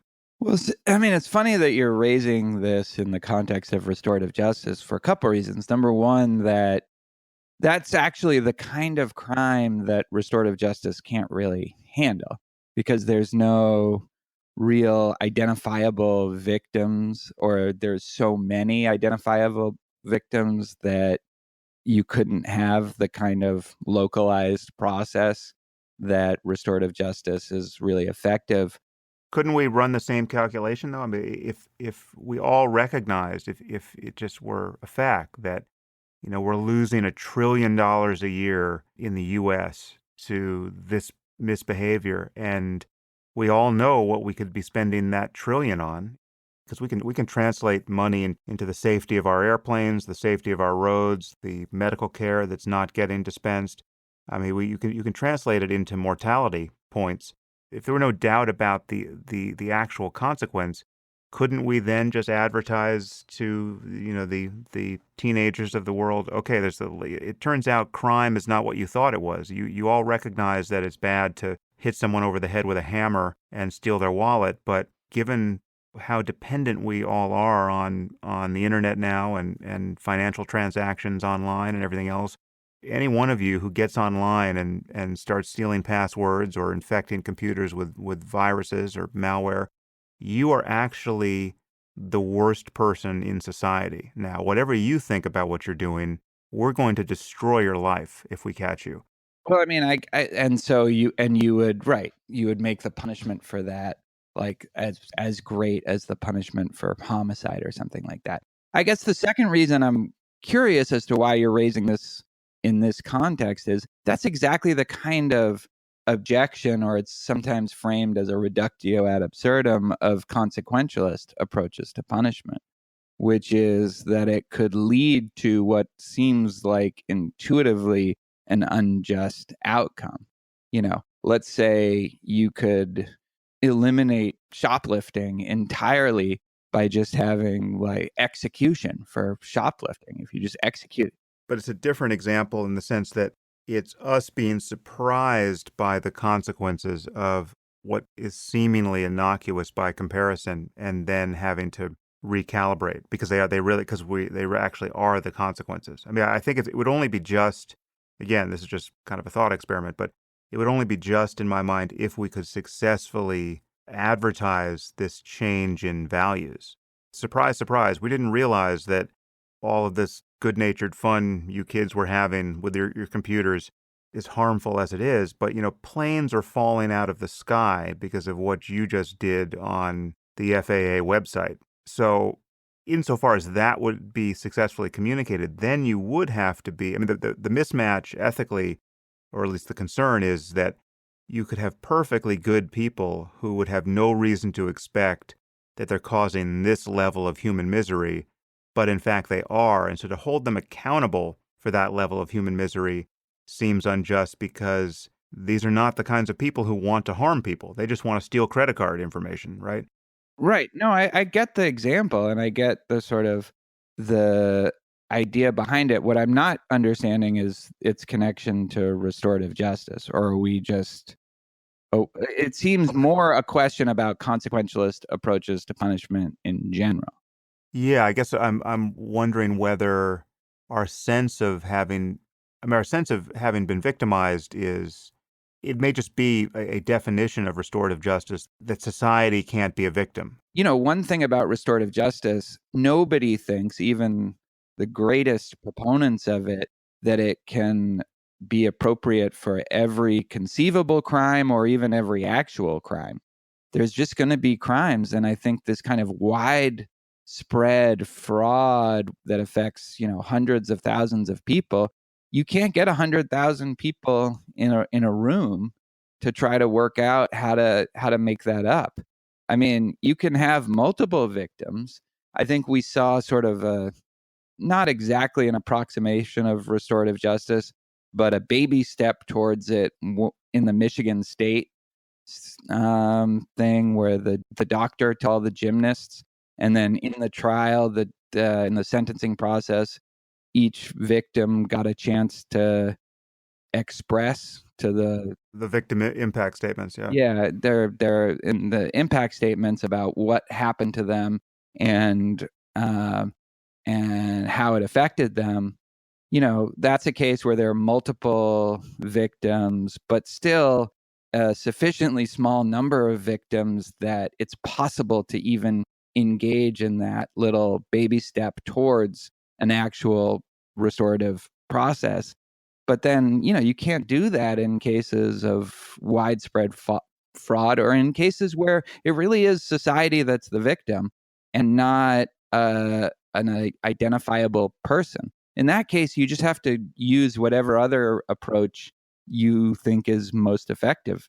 And I think for those kinds of cases, I'd probably agree with you that consequentialism is the right way to handle it. Nobody has interest in societies collapsing or airplanes falling out of the sky. And so you have to address that in the most effective way that you can. Right. But the restorative paradigm still is consequential, right? You're asking the victim to give an account of the consequences for him or her and the consequences going forward. Like you care in this case what the victim wants to happen to the perpetrator to some degree. And if the victim, let's say the victim is against the death penalty and would have her suffering compounded if her child's murderer were killed, then in a restorative paradigm, you want that taken into account because all things being equal, you want the Absolutely, victim yes. to be better off rather than worse. Right. But I think there are consequentialist benefits, and I think you could defend restorative justice from a purely consequentialist perspective. The way I approach it is to recognize and embrace the consequentialist benefits. But to me, there's also separate benefits of just justice. Like, I do think it's the most just outcome. And in a particular case, even if it didn't lead to the best outcome from a consequentialist perspective, I would still think it's something that we ought to embrace just for justice reasons. Well, that's where our meta ethics collide. Now, it's one of those happy. This is the thing. This is why I wish it was a little more widespread of a movement that it is. It happens to, I think, have both features. It happens to be in many cases will lead to the best consequences for both society and for the people involved, and be most just when it functions effectively. But I, in a way that I think you don't, separate those two kinds of benefits. Yeah.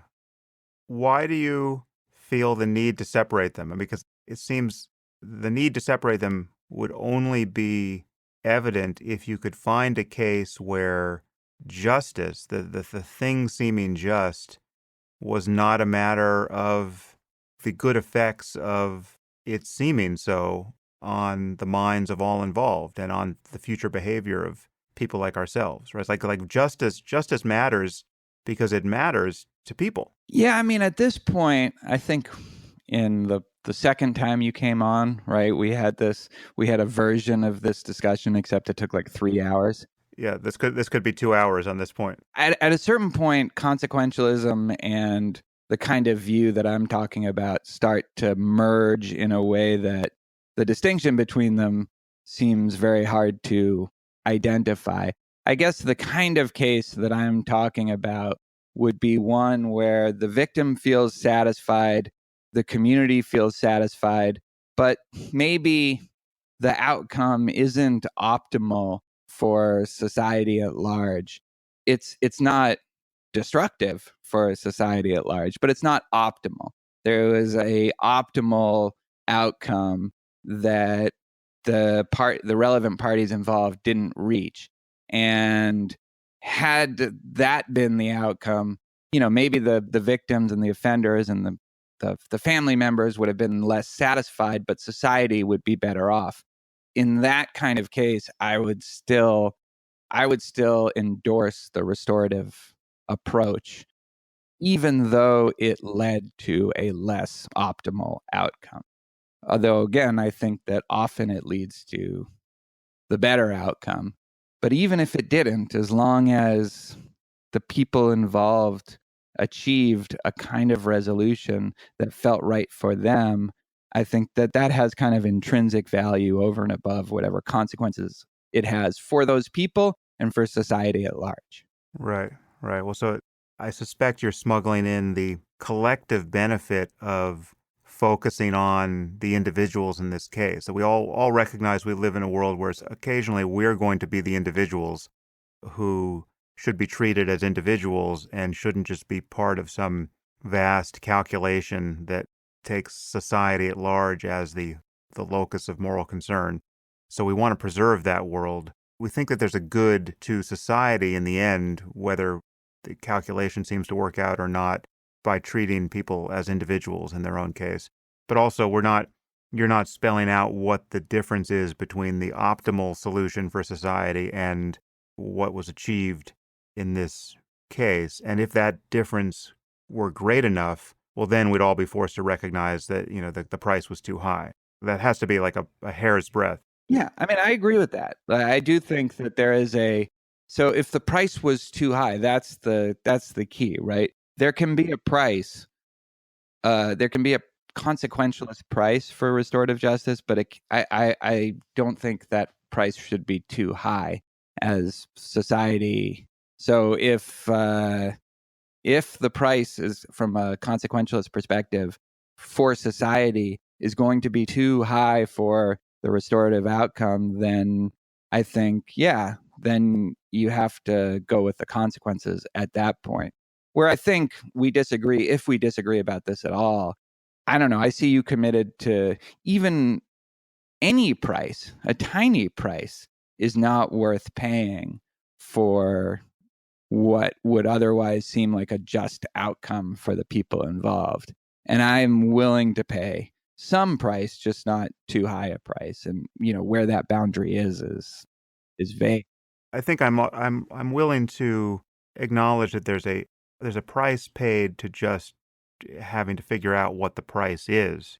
There's a price to be paid for not catering to our local sense of justice in many cases. And I think, when in doubt, it makes sense to be willing to absorb those prices so as to satisfy the people who you absolutely know are involved and who are the most salient victims. Like the rounding error should always happen in the direction of helping people get what they think they want in the local case.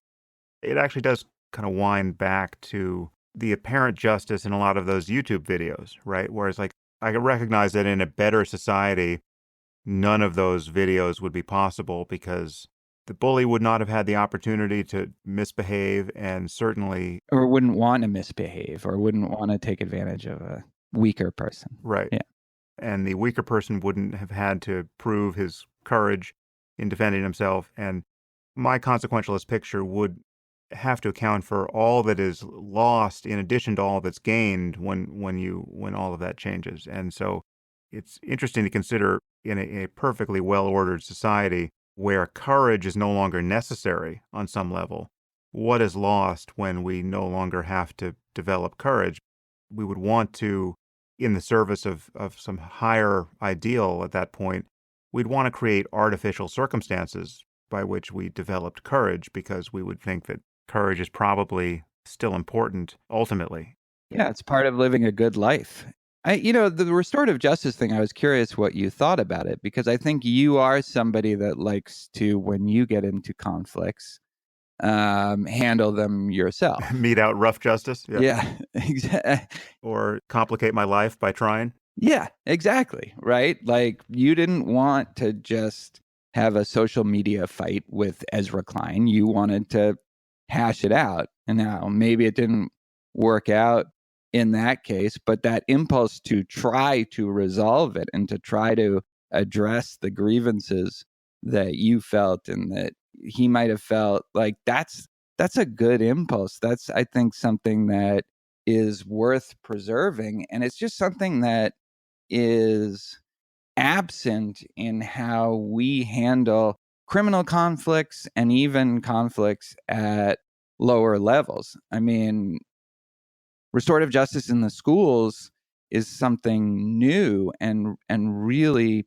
it's a real positive development for handling the kinds of conflicts that inevitably arise in school. I mean, we're just not going to have that environment where there are no bullies, but you can have an environment where the tendency to bully is handled in a different way, and where the bullies have to face up to what they've done. They have to face up to victims, they have to face up to other kids.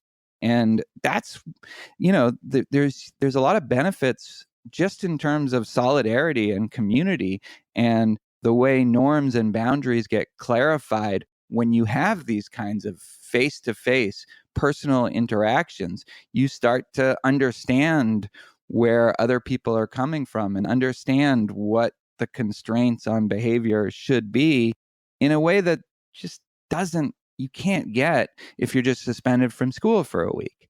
That then you just get further alienated, and your grievances just get greater.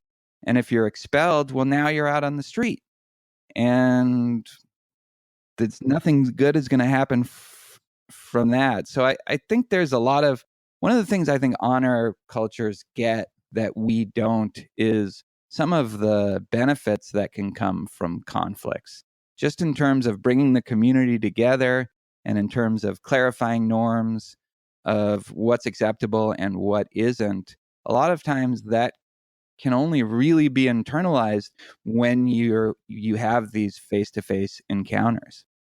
Yeah, well, that's one thing we seem to be lacking, which you might have specifics in your book that I didn't notice, but none are coming readily to mind now. But it seems like honor cultures often have some mechanism by which someone can re-enter the tribe or the society in good standing, having done something dishonorable or something shameful. And it's one of the advantages of having very long and powerful levers to pull, even if they're anchored to something that seems imaginary, like honor or a religious taboo or something else, is that you can have rituals of expiation that allow someone to kind of reboot the hard drive and get their life back together in kind of in a radical sense in the community.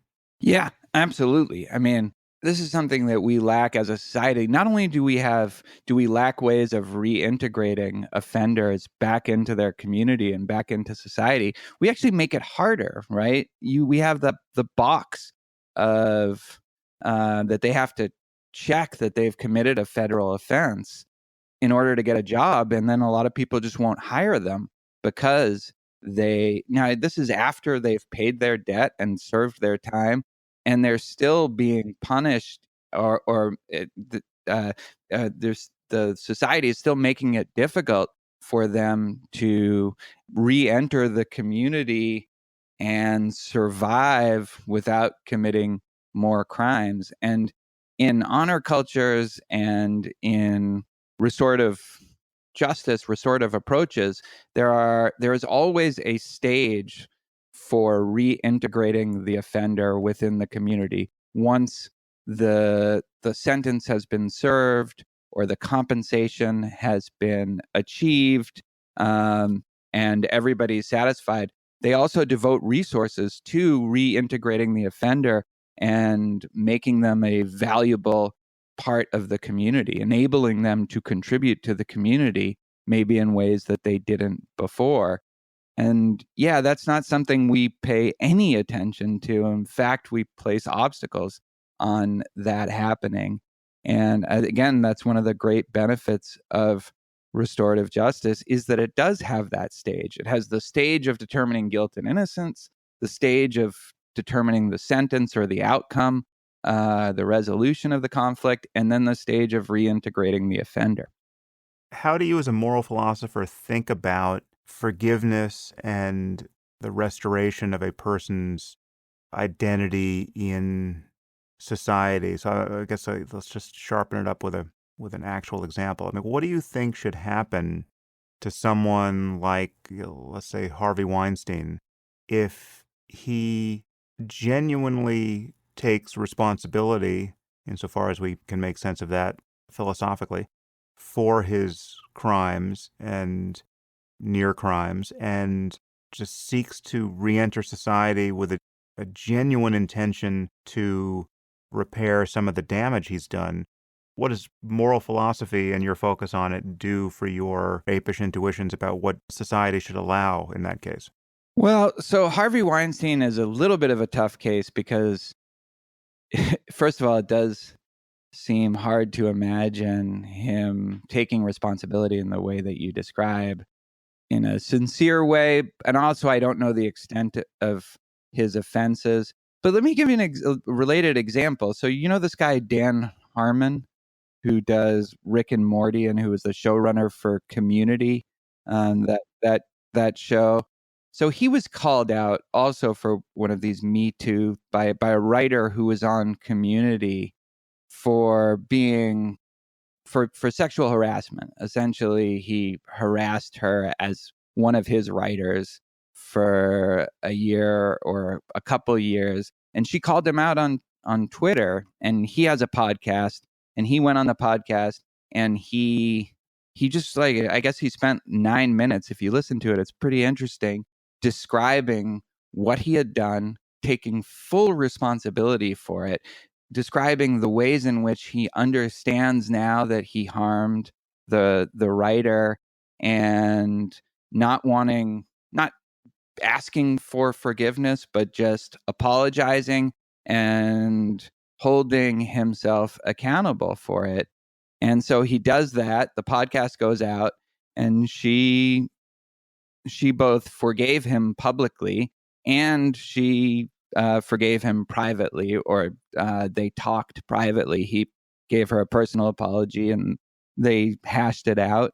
And and then that seems like a perfect example of how, when you actually bring the people together, you have this outcome that is satisfying for the person who was primarily harmed, and a way for the offender to really reflect on what it is that they've done and take responsibility for it.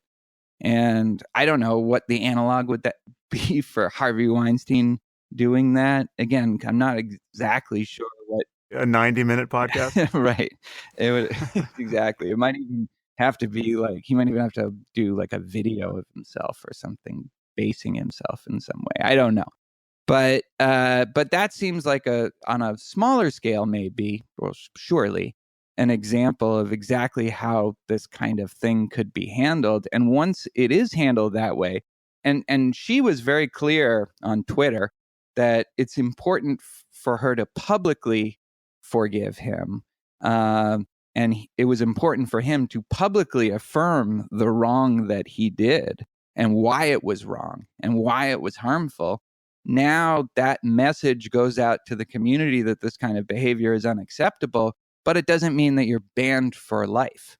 You know, it doesn't mean that you have, because if you have no hope, then what incentive do you have of even trying to make up for what you've done, if nobody's going to ever pay attention to you, or if everybody is going to condemn you until you go to your grave? Yeah, it's interesting because it feels like we're in a culture where there are, for many things, there is no hope, right? So we close the door to any possible future this person has among us for comparatively minor indiscretions, or even things that in a previous generation weren't even thought to be indiscretions. And then you have other people who find a very different door, having misbehaved terribly, but that it not only becomes a non-issue, it becomes the basis for their future contribution to society. So, for instance, I just did a few podcasts back with this guy Christian Picciolini, who was a former neo-Nazi skinhead, and in his life as a neo-Nazi skinhead, he did a lot worse than harass people. I mean, he was just going out and, kicking people unconscious with his steel-toed boots regularly. It's actually a miracle that he didn't wind up in prison for a good long time. I mean, he was behaving in the most extreme way short of murder for years. And Yet now he's someone who is a deprogrammer of, in most cases, neo-Nazis and white supremacists. And he gives TED Talks and he comes on my podcast and he's been profiled on 60 Minutes. He's like a darling of liberal society now because he's turned his life around and is now giving back. But it's interesting to consider that how hard that would be for someone whose misbehavior is by any measure less sinister. It strikes me as hard for, Like Louis C.K. or something took. yeah, like Charlie Rose or somebody. Maybe Harvey Weinstein might be setting the bar a little high, but I mean, strangely, it would seem like it would be harder to prove your sincerity in a mea culpa if you're Charlie Rose than if you were a neo-Nazi skinhead covered with swastika tattoos who has a change of heart. Well, yeah, I mean, so part of it also is the good, and you should, I think, embrace this as a consequentialist, the good that he can do. He can reach young white supremacists or proto-white supremacists in a way that other people can't. There's an analog here with gang violence. Like the most effective programs that reduce gang violence recruit former gang members because they're the ones that have the sufficient respect of the people involved that they'll actually listen to them. And so, this guy that you had on, he can do a ton of good. And if you, as you say, it's easy for us to see the sincerity of what he's doing because of how extremely messed up his worldview was before, and because of the severity of his misbehavior, just how immoral it was. And so it's easy to see that he has changed, and it's easier perhaps to welcome the kinds of effects that he has now that he has been redeemed in this particular way. It's a little harder, Louis C.K., he's not going to go around and start preaching to young comics to not whip their dicks out, right? Like that's not going to have the same effect. Does suggest a possible next comedy special he could attempt. Exactly. The scared straight version of. Yeah, look what happens.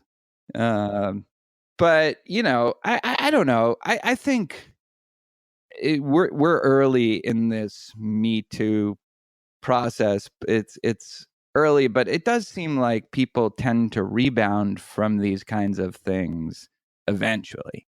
And maybe it will take longer than we'd like for some of these people based on what we think the severity of their offenses were. But Americans do like a comeback story. They do like a redemption story. I wasn't expecting to talk about Me Too with you here, but I'm interested to know where you would draw the line here because I think there's a line, I don't know where it is, but there's a line to the left of which we're not going to see any of these people again. And if you're on the right side of that line, you will have a comeback. And I suspect because of how he responded and because of the nature of the offenses, Louis C.K. is on the right side of that line. I mean, and also given that he was a comic. But I would expect that Charlie Rose and Kevin Spacey and I mean certainly Harvey Weinstein are on the left side of that line, and there will be no comeback. Yeah, I mean, I would certainly bet on Louis C.K. making a comeback. Charlie Rose, I mean, it's also a question of what they have to offer the world. And I think Louis C.K. can incorporate what he did into his art in a way that people will find ultimately appealing. But having Charlie Rose come back and do more of those interviews that were already getting kind of tired at the time.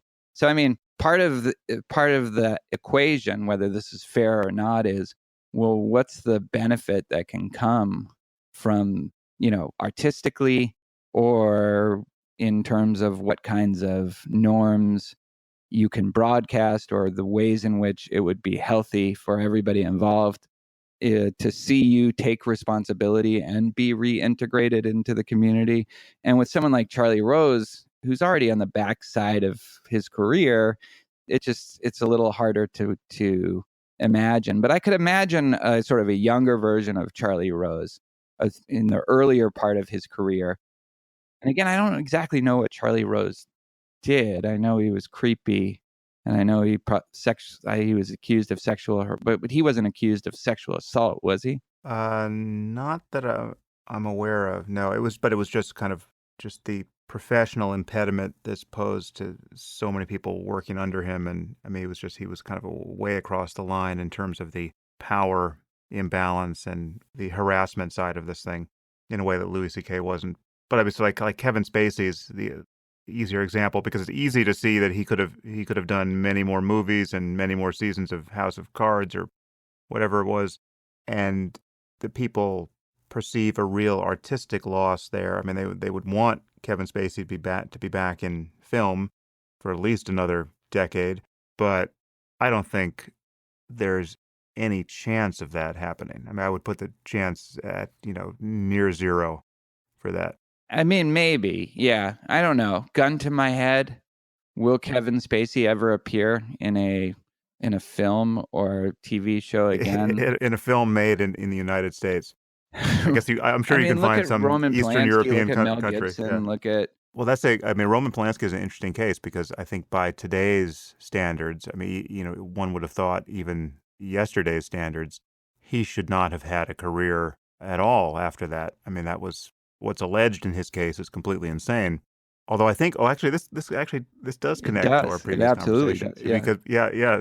So take me there. Hasn't his victim forgiven him, and doesn't she think that his travel ban is Yeah, she's unwarranted? been petitioning the judges to lift the ban for a long time, and they refuse to do it. Again, out of this idea of justice. I mean, you can't. It's hard to even defend on consequentialist standards because it's not like he poses a current danger to the world or that people will see him being allowed back in the United States and say, "Oh, I guess it's okay for me to have sex with a 13-year-old in Jack Nicholson's hot tub." Drug and sodomize a 13-year-old in a hot But tub? yeah, so that's a question of where that is a case where her wishes weren't taken into account after many, many years, of her trying. I think you're on the wrong side of this. This is a perfect example where the victim's wishes and even a person's capacity or likelihood of reoffending is not the right measurement of justice. I mean, I think if you're someone who, now again, I'm assuming that what is alleged here is in fact what happened, but let's grant me that he actually did drug and anally rape I think it was a 13-year-old or a 14-year-old. If you do that, whether or not it seems likely you're going to do that again, based on, your age or anything else, the society has an interest in making an example of you. Sure, but society has made an example of him, right? I mean, so I don't think that if the victim had wanted to do this 2 years after the fact, that I would have a different opinion about this. But now we're talking about 40 years after the fact, 30 years after the fact, where the victim has had plenty of time to think about it and now what she wants, I think, has to be taken into serious account. Isn't also part of the problem is that he never admitted, did he admit anything, or there has been no mea culpa from him, right? I don't know the details of the case. I know he fled. So that's another part of the problem is that he did not take responsibility in a way that you would want somebody who's being reintegrated to take responsibility. And I think he's doing that for legal reasons, perhaps. And who knows what sort of private interactions they've had, if they've had any at all. I have no idea. But yeah, I mean, that's one where I don't think it's a no-brainer, but I do think this idea that we shouldn't take her wishes into account at all, that seems completely wrong to me. All right, so this is the difference between our moral philosophies. I want to see Roman Polanski in the next justice porn video, and you want him to come back to the U.S. and make movies from the comfort of his home in Beverly Hills. No, I mean, like, yeah, I could see him, and he could be in the next justice porn video getting his ass kicked, and then also make movies, you know. Yes, they should be in They're the not same mutually movie. Yes, you exclusive. you could integrate them into the same project. Same, exactly. That's the next Roman Polanski joint. I will pay to see that and to hear it reviewed on your podcast, which you guys do. That's some of your most delightful work, the movie reviews that you and David do. So I recommend that to our listeners. Well, that's what I really wish it was, is a movie review podcast, because I love film and I love doing deep dives. So yeah, well, thanks for having me on, Sam. Yeah, it's a pleasure. Just to tell people where to find you, what do you want them to know? A Twitter address or anything else? At Tamler, just my first name is my Twitter handle, as the kids call it, or do they even call it that? I don't even know. I have no idea. The kids are 30, as far as I can tell. And right on Twitter, they can go to tamlersommers.com. That's my webpage. And please consider purchasing Why Honor Matters, which should be available in bookstores and on Amazon and various other online sites. It's a book that I spent a lot of time working on, and I'm fairly proud of. So, Yeah, well, with justification. So I recommend it. thank you. So thank you, Tamler. We will continue disagreeing in public on your podcast next time. That sounds great. Thanks, Sam. If you find the Waking Up podcast valuable, there are many ways you can support it. You can review it on iTunes or Stitcher or wherever you happen to listen to it. You can share it on social media with your friends. You can blog about it or discuss it on your own podcast. Or you can support it directly. And you can do this by subscribing through my website at samharris.org. And there you'll find subscriber-only content, which includes my Ask Me Anything episodes. You also get access to advance tickets to my live events, as well as streaming video of some of these events. And you also get to hear the bonus questions from many of these interviews. And then there's the Waking Up course, an app built for iOS and Android, which I'll be releasing soon as a subscription service, which supporters of the podcast get for free. All of these things and more you'll find on my website at samharris.org. Thank you for your support of the show. It's listeners like you that make all of this possible.